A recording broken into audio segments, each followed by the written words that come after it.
بسم اللہ الرحمن الرحیم۔ قربانی کی اہمیت اور مسائل پر حضرت مولانا قاری محمد حنیف صاحب ملتانی رحمۃ اللہ علیہ کا بیان سماعت فرمائیے۔ شکریہ۔ آج ہمیں بھی چاہیے اللہ پاک اگر توفیق دے جہاں اپنی طرف سے قربانی کریں وہاں حضرت محمد کریم صلی اللہ علیہ وسلم کی طرف سے بھی ہم قربانی کریں تاکہ امتی ہونے کا حق ادا ہو۔ پھر ہم ایسا جانور تلاش کریں جو ہمارے دل کو لگتا ہو، جو ہمارے من کو بھاتا ہو۔ اس معاملے میں اللہ میاں نے تیرے کے اوپر چھوڑ دیا، جو تجھے اچھا لگتا بس وہی خدا کو اچھا لگتا ہے، جو تیرے من کو نہیں بھاتا وہ خدا کو بھی نہیں بھاتا۔ لنگڑا نہ ہو، کانوں سے بچا نہ ہو، بے سنگا نہ ہو، کمزور اور دبلا نہ ہو، خوبصورت حسین جانور ہو، طاقتور ہو۔ علماء کرام نے لکھا، ارشاد فرمایا نبی کریم صلی اللہ علیہ وسلم نے جب پلسرات پہ سے لوگوں کے لیے گزرنا ایک مستقل مسئلہ بن جائے گا، تلوار سے تیز ہوگی، بال سے باریک ہوگی، جہنم کے اوپر بچھی ہوئی ہوگی، اس کے اوپر سے پوری کائنات کو گزرنا پڑے گا۔ اس وقت قربانی والے جانور اپنے کرنے والوں کو اوپر سوار کر کے لے جائیں گے۔ ارشاد فرمایا مدنی کریم صلی اللہ علیہ وسلم نے جانور کے بدن پہ جتنے بال ہوتے ہیں اتنی نیکیاں لکھ دی جاتی ہیں۔ بہت بڑا اجر، بہت بڑا انعام ہے اللہ میاں کا اس امت پر جو حضرت محمد الرسول اللہ صلی اللہ علیہ وسلم کی طفیل آپ کو ملی ہے۔ عید والے دن، عید کی نماز کے بعد سے لے کر 3 دن تک دن میں قربانی کرنا جائز ہے، پہلے دن بھی، دوسرے دن بھی، تیسرے دن بھی۔ اگر آپ کو کرنے والا صحیح آدمی میسر نہ آئے تو گڑبڑ نہ کرے، یوں ہی کٹا نہ کٹا برابر ہے، پریشان ہے، افراتفری کا زمانہ ہے۔ اس لیے اللہ میاں عالم الغیب ہے، وہ جانتا تھا ایک وقت آئے گا کہ لوگ قربانی زیادہ دیں گے، کسائی کم ہو جائیں گے۔ اگر وہ ایک ہی دن رکھ دیتا نا، آپ یقین کریں 1000 روپے سے کم نہ کسائی مانگتا، کہتا جتنے کا جانور اتنے ہی کم ہے، یا مجھے سیدھا کر لے کے جانور کو کر لے۔ شکر ہے 3 دن ہے ان کی کمر ٹوٹ گئی، ورنہ بابا توبہ میری پوچھو ہی نہ۔ اللہ نے عالم الغیب وہ جانتا ہے، فرمایا اس مشکل سے بچنے کے لیے 3 دن قربانی کے صحیح ہیں۔ پہلے دن کرو، دوسرے دن کرو، تیسرے دن کرو، اور پھر ایسی صورت میں کرو کہ تم وہاں پر موجود ہو، تیرا پالا ہوا جانور، تیرے من کو بھایا ہوا جانور جب ذبح ہوگا ادھر خون بہے گا۔ فرمایا او میرے بندے، میں تیرا گوشت کھانے نہیں آتا، میں تیرا چمڑا لینے نہیں آتا، میں تیرے گوشت کا بھوکا نہیں، ولیکن ینالہ التقوی منکم۔ فرمایا ادھر تیری قربانی کا خون زمین پہ قطرہ گرتا ہے، انہیں میں قبول کر لیتا ہوں۔ ولیکن ینالہ التقوی منکم، میں تو تیرے دل کا تقوی دیکھتا ہوں، یہ کر کیا رہا ہے؟ اب بتلائیے، یہ تو کوئی تقوی نہیں نا۔ حرام کے پیسوں سے اگر جانور خریدا یا رشوت میں ہی منگوا لیا، اکثر لوگ منگوا لیتے ہیں جو ان کے بڑے بڑے ملنے والے ہوتے ہیں کہ میاں ذرا ہے 2 بکرے تو بھیج دینا اس مرتبہ، پچھلے سال بھی آپ نے نہیں بھیجے۔ انہوں نے کہا اچھا جی ضرور بھیجیں گے، میرے مقدمے کا خیال رکھنا کہ وہ ہو جائے گا، تم بکرے تو لاؤ۔ یہ قربانی ہو رہی ہے، جوئے کا پیسہ، رشوت کا پیسہ، ملاوٹ کا پیسہ۔ اگر تم حرام پیسے کما کر کے چاہے 1 لاکھ قربانی کرو، اللہ کے نبی کا فرمان ہے کوئی قابل قبول نہیں۔ حلال سے قربانی دو، اور تمام چیزیں جو ہے وہ سوچ سمجھ کر انجام دو۔ ہر اس آدمی پہ قربانی فرض اور واجب ہے جو 52 تولے چاندی کا مالک بنا رہا ہو سارے سال، یہ نصاب ہے قربانی کا، تو ہر شخص کو قربانی کرنی چاہیے۔ سنت خلیل بھی ہے اور سنت حبیب بھی ہے صلی اللہ علیہ وسلم۔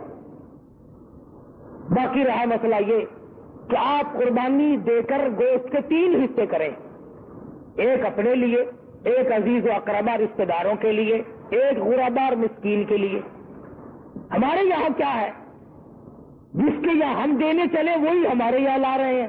کئی مرتبہ راستے میں ہی ایکسیڈنٹ ہو جاتا ہے، خالہ ہم تمہارے گھر چلے تھے، ہاں پھوپھی بھی ہم تمہارے گھر چلے ہیں. غریب کے یہاں کون جائے؟ جو بیوہ، جو غریب مصیبت کی ماری ہوئی اپنے بچوں کو لیے بیٹھی ہے، اس کے یہاں سے پلیٹ نکلے تو پلیٹ آئے. اور آخری مسئلہ جو ہے وہ قربانی کی کھال کا ہے. آپ جب تک اس کو بھی صحیح مصرف جہاں دل گواہی دے نہیں پہنچائیں گے تو پھر بھی آپ کی قربانی قبول نہیں ہوگی. آلکس کے مارے خون میں بھری ہوئی کھال پڑی ہے، وہ کرنے والے نے کہہ دیا شیخ جی اب دینی ہے جی، آخر اور رکھنی آتی ٹھیک کریں گے،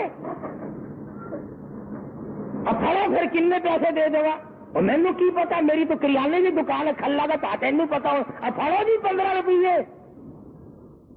اور چلو جی کیڑا لے کے جاوے، اتنے کپڑے چنگے بھلے پائے ہوئے ہیں، کیڑا کھچی پھرے. تو 15 میں لے گیا، 65 کی چیز تھی 15 میں. تم نے سر سے ٹلانے کی غرض سے اگر کی تو قربانی کا ناش کر دیا. مستحق تک پہنچاؤ. اپنے محلے میں غریب کو دو، خود دے کے آؤ، بیوہ کو دو. اگر تم بیچ کر جو پیسے تم نے بانٹے ہیں ان پیسوں کو تبدیل کرنے کی اجازت نہیں ہے. مسئلے سمجھا دو شریعت کے. مثلا 100 روپے میں تم نے کھال بیچی تو 200 روپیہ اس کھال کے بدلے میں ملا، وہ 10 کے تھے. آپ کو کھلوں کی ضرورت پڑی، 100 کا نوٹ اس جگہ رکھ دیا اور کھلے لے لیا، جائز نہیں. فرمایا وہی جو بدلے میں ملے. بڑا پرہیز ہے. اس سڑک سے گزرتے ہوئے ایک مسافر مر گیا.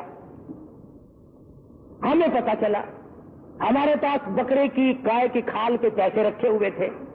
ہم نے کہا چلو بھائی بیا وارث بے غریب کہاں کا ہے، بیچارہ فوت ہو گیا، مر گیا، کفن ڈال دے. اللہ کے نبی نے فرمایا ہرگز جائز نہیں.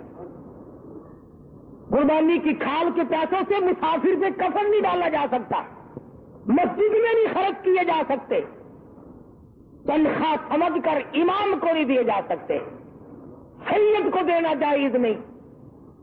قربانی کی کھال کا پیسہ سید کو دینا جائز نہیں. ہم ایسے ڈھکا مار کے سید کھا لے تو کوئی حرج نہیں.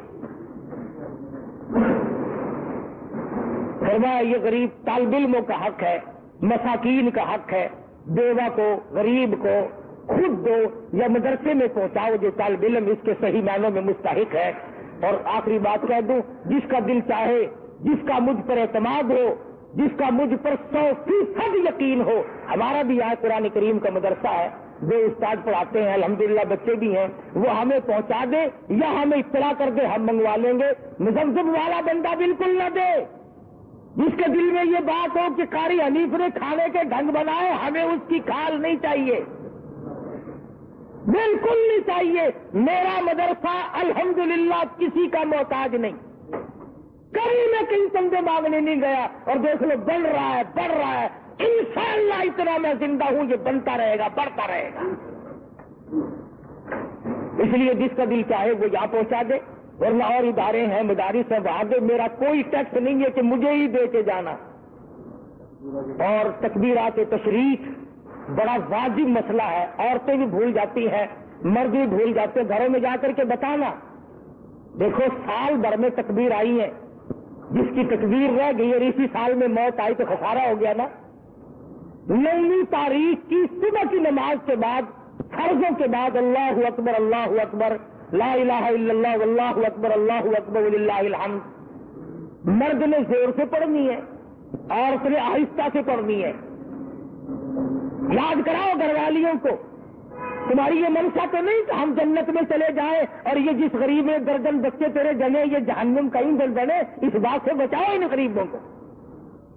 واجب ہے، اگر نہیں پڑھا تو عورت اور مرد گناہگار ہوں گے. ہر فرض نماز کے بعد 9ویں تاریخ کی فجر سے لے کر 13ویں تاریخ کی آخر تک ہر فرض نماز کے بعد اللہ اکبر، اللہ اکبر، لا الہ الا اللہ، واللہ اکبر، اللہ اکبر وللہ الحمد. مرد نے زور سے پڑھنی، عورت نے آہستہ پڑھنی. تکبیر آہستہ پڑھے، لڑ لے چاہے کوٹھے پہ چڑھ کر. ہاں ہاں تکبیر اللہ میاں کہتا ہے میرا نام بھی آہستہ لے، تیری آواز نہ کوئی سن لے پائے. جوتا پہننے کے لیے بے شک چوک بازار میں رگڑ کھاتی پھرے.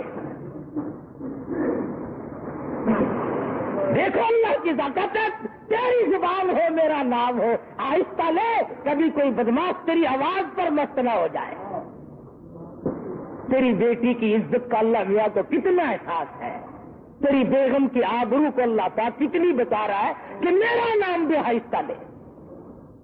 تو یہ تکبیرات تشریق ہے، یہ قربانی ہے، اپنی طرف سے کرو، اپنے ماں باپ کی طرف سے کرو، نبی کریم صلی اللہ علیہ وسلم کی طرف سے کرو، اپنے پیر و مرشد کی طرف سے کرو، جس کی طرف سے چاہو کرو۔ اللہ پاک ہم سب کو عمل کی توفیق عطا فرمائے۔